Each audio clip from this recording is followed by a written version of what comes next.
Good morning, everyone.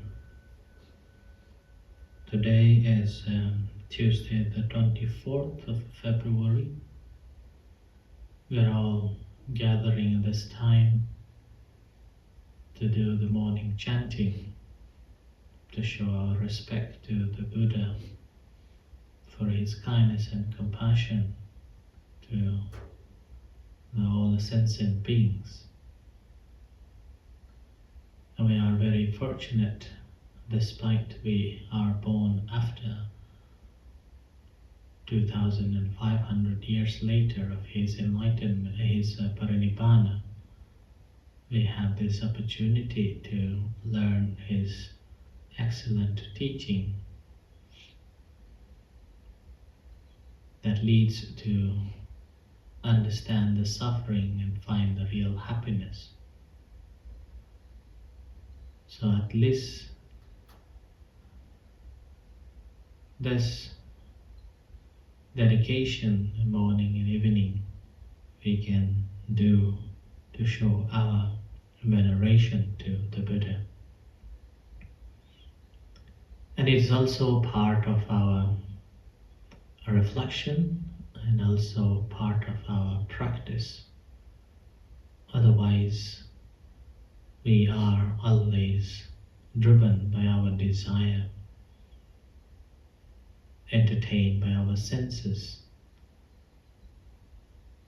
unable to find time or not seeing an importance of performing and practicing, which rather than shortening the repeated rebirths in the samsara, it will be extending more and more and have to reborn again and again to experience different sorts of sufferings, starting from the suffering by being born, getting old and sickness and death, and in the meanwhile other sufferings, separation from loved ones, have to live with someone we dislike and not attaining what we wishes to have, and so on.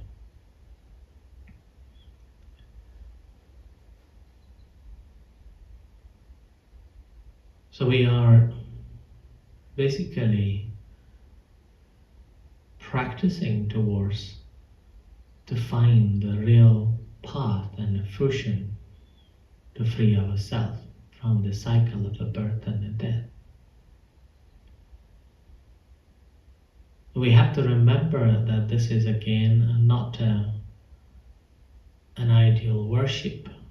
We are not worshipping the Buddha, requesting for the blessings of this or blessings of that, or protection of this or protection of that.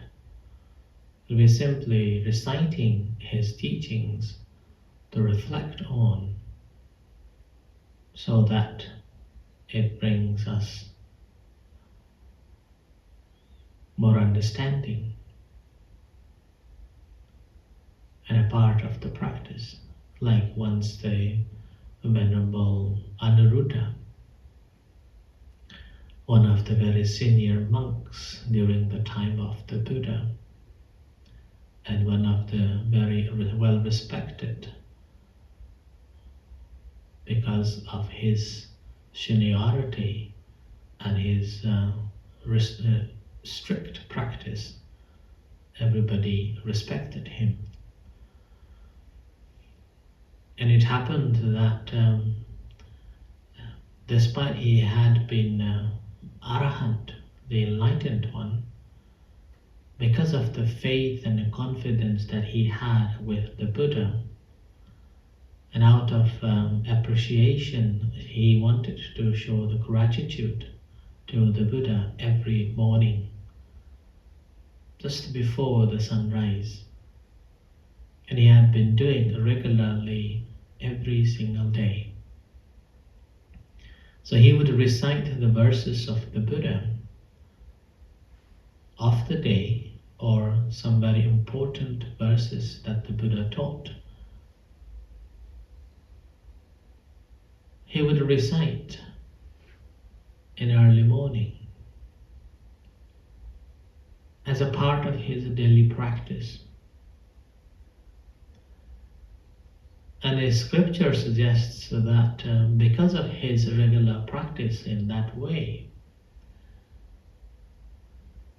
the invisible beings and heavenly beings and spirits, they all would gather and listen his recitation. Simply to listen what the Buddha taught. And often when Buddha taught to somewhere else, somebody else in somewhere else, these spirits didn't have access in those places and unable to attend, to listen, then they would come to wait for the Venerable Anuruddha to do the recitation. May not be the same, but at least they would have this chance to listen again the Buddha's teachings, and they rejoice. And similarly, often the young spirits would make a noise or disturb. In those cases, then other spirits would admonish them, saying that children, do not make a noise. And this time, Venerable Anuruddha is going to recite the verses of the Buddha. Let's come and join with him to gain the merits, to learn the Dhamma, to reflect the teachings of the Buddha, so that we will understand what the Buddha taught. And we will be able to find the path and the fruition eventually, so that we don't have to reborn again and again in this cycle of a birth and a death.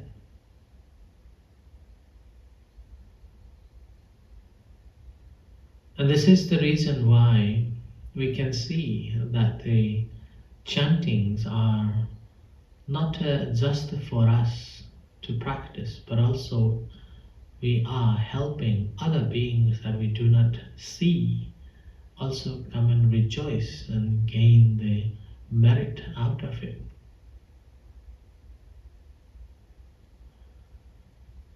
And oftentimes we don't know how to deal with the different situations. In those cases, again, chanting obviously helps to clarify or to bring the clarity within ourselves.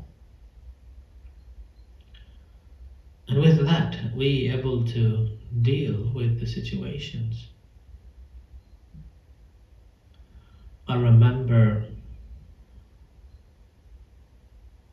when I started the center in 2012, end of the 2012,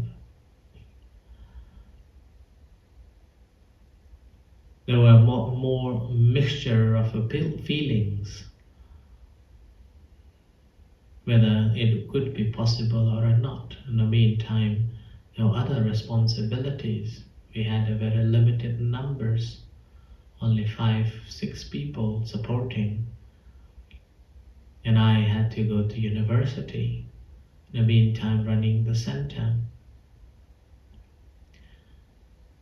And during that time, my teacher, Sister Mujita from Nepal, I spoke with her, and she said that don't worry, just do the chanting, everything gonna be fine. And that was the encouragement I received. From that on, I tried to do the chanting every morning and evening, at least of a half an hour those days.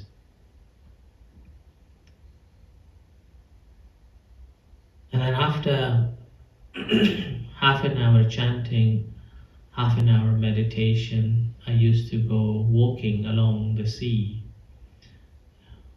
around the beach. And as I walk, I used to recite the verses of the Buddha and reflecting on that. Then I noticed that it really helped me, my mental state, and I found clarity, and making decisions becomes much more effective. Further on, as the chanting became a part of the center, people also began to join. People also began to enjoy.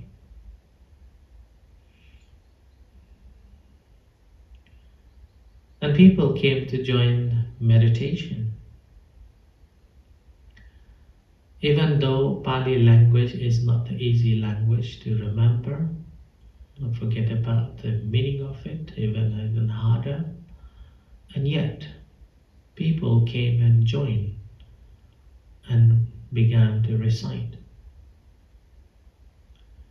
Even sometimes people were interested to do the meditation, but not in a chanting. But we have this a custom that whenever whoever comes to meditate in the center, first they have to join the chanting. And in no time, often they enjoy chanting, and they found chanting helps to clear their mindset and able to meditate much better during the time of a meditation. Further on,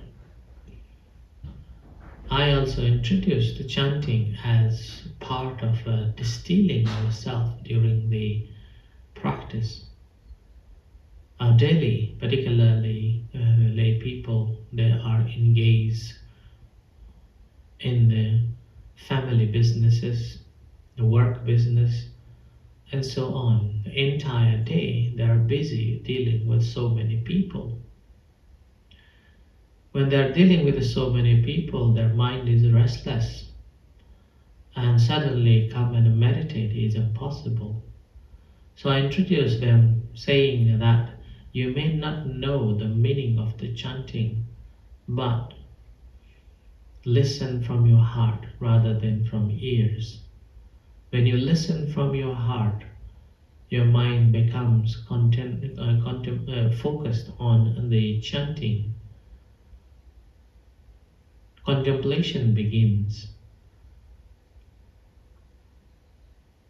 and the rhythm of the chanting drags you to the one-pointed attention, and mind becomes calmer. All the disturbances settles, and when the time after half an hour of a chanting, time for the meditation, then you can meditate much better.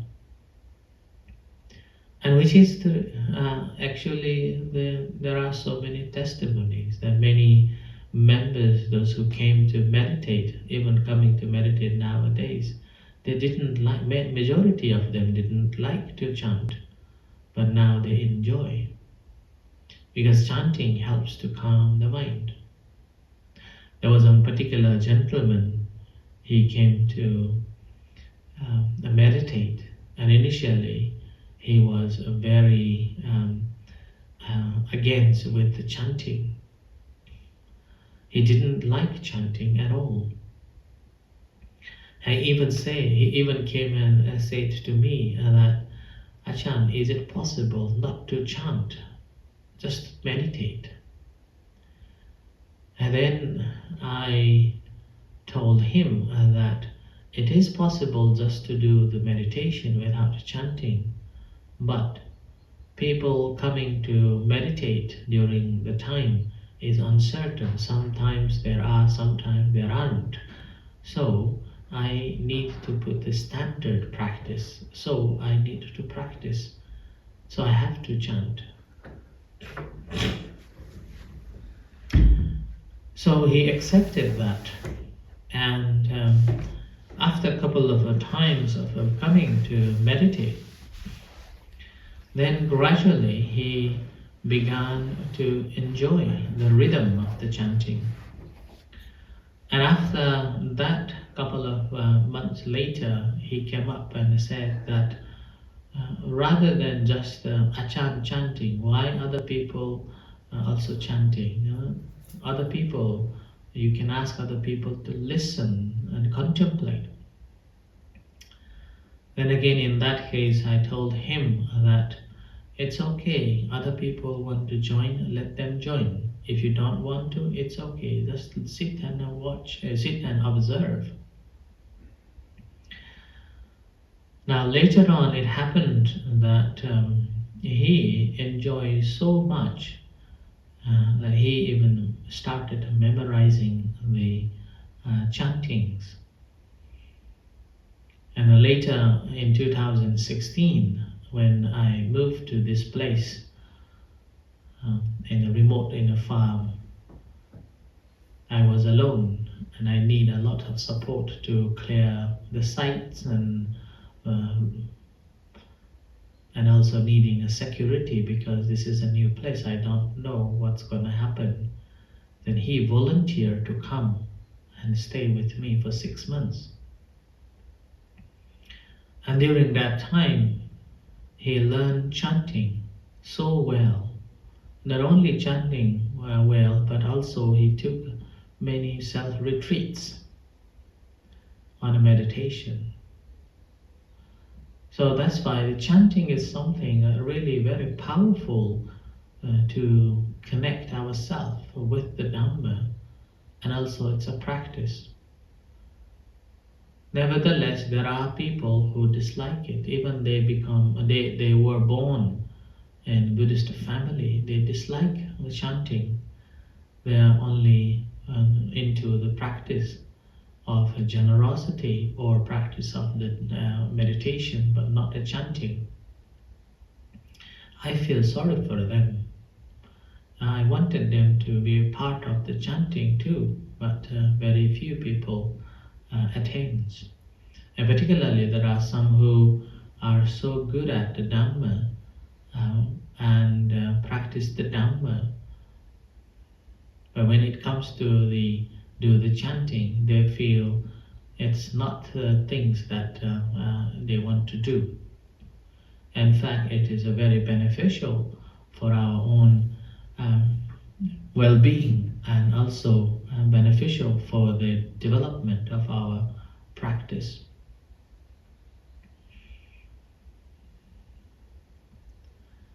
And there are many other stories too, that the chanting is always good in many forms. And if we look at the history of human civilizations, we gather that there are information provided, or information, plenty of information that back days in all the civilizations they used to do the chanting. The chanting sometimes to connect with the ultimate power, sometimes just static practices or esoteric practices. With that, they believe that they were receiving some form of a divine power or some form of a psychic powers. So that's why these practices were there and is always effective in many forms for ourselves as well as for the others. And furthermore, the chanting is a form of spreading the good news to other people too. That's why chanting plays a vital role to bring people together to do the chanting and spreading the teachings of the Buddha.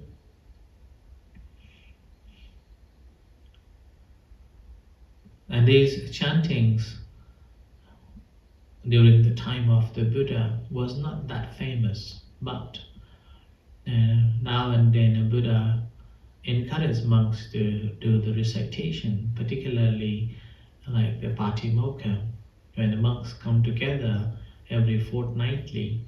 uh, Buddha encouraged them to recite the Patimokkha so that they can uh, remember the rules and then reflect on their own practices, that whether are they practicing in accordance with yeah, the Vinaya or not. So that's why this chanting has many benefits and many forms, and if we understand the meaning of the chanting even more better, like the story that I just told, the Venerable Aniruddha and the spirits. Spirits said to fellow other members, those who were making a story or noises, that listen carefully what the Venerable Aniruddha is reciting and try to understand the meaning inside of it. A person who understands the meaning of these chantings would find the path and the fruition and will be the cause to free from the cycle of the birth and the death. So similarly, when we are reciting these chantings, even just a little bit of a understanding of that chanting really helps to clear our knowledge, clear our understanding on the Dhamma, so that we will be able to apply. And this application, the Buddha said that's an important part. Like there was one monk during that time of the Buddha, he was in the forest, and he was a new monk, and he could not remember the teachings, and he tried to recite some of the verses but didn't understand. And then the spirits come to tell him the meaning of it, and said that whoever mindful of the teachings and understands even a little bit of a meaning of those chantings will help them to live in the present moment, and understanding the practice. And the understanding of this practice help them to ease from all unwholesome deeds and accumulate the good deeds, which will be helpful for the purification of their mind and gaining the liberation. So when this monk heard these noises and instructions, he became very energetic and recited with a great contemplation and focused. And with that, it was the scripture suggested that he gained the true knowledge. So that's why the chanting is not just a form of paying homage to the Buddha, but also it has so many other layers that helps us to develop ourselves from memorizing, from understanding, and reflecting, and also part of the practice that calms the mind, and it also paves the path to see the path and the fruition, which will help us to free ourselves from the cycle of a birth and a death. So I encourage you all to do this regularly as much as possible. Particularly today is quarter moon. So on this occasion, may you all be well and happy. May the Triple Gem bless you. So today we will be doing a Dhammacakkappavattana Sutta chanting.